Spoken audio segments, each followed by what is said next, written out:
बसेना. अहो भवसागर करून जायचं आपल्याला, या भगवंताशी एकरूप व्हायचं आहे. पण मन लागेल, मन म्हणते हे करू का ते करू. आहार परिणाम झाला, काय सात्विक आहार नाही. माणसाला वासना निर्माण झाली, दुर्बुद्धी निर्माण लागली, माणूस आशेच्या मागे लागला. नको नकोशी वाटते. बघा परमात्माला लोक असं कल नाही लोकांचा, इकडे नको वाटतंय. पण विषयांमध्ये काय आहे, ह्या संसारामध्ये मनुष्य इतका गुंतला कशासाठी? सुख मिळते का बघायसाठी. आज मिळेल उद्या मिळेल.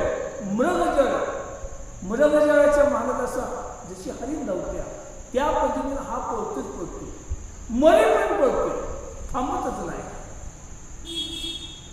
आयुष्या जो विषयासक्ती त्याचे परमात्मे लागे चित्त.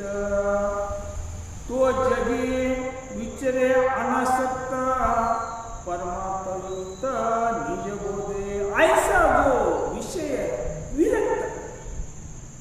बघा संसार सोड म्हणलेला आहे. कोणत्याही सत्पुरुषाला जे सद्गुरू होऊन गेले, देवाचं अंश असलेली ही मंडळी, त्यांनी कोणी संसार सोड म्हणलेला नाही. पण असावे असून नसावे. बघा ऐशा जो विषय विरक्ती त्याच्यापासून जरा बाजूला थोडस डोक्यात ना. बघा परमात्मा नेटका कर म्हणलेला आहे, पण सोड म्हणलेला आहे. पण जसा परमात्मा नेटका करायचा तसा त्याच मापात इकडं परमात्मा सोड नेटका करायचा.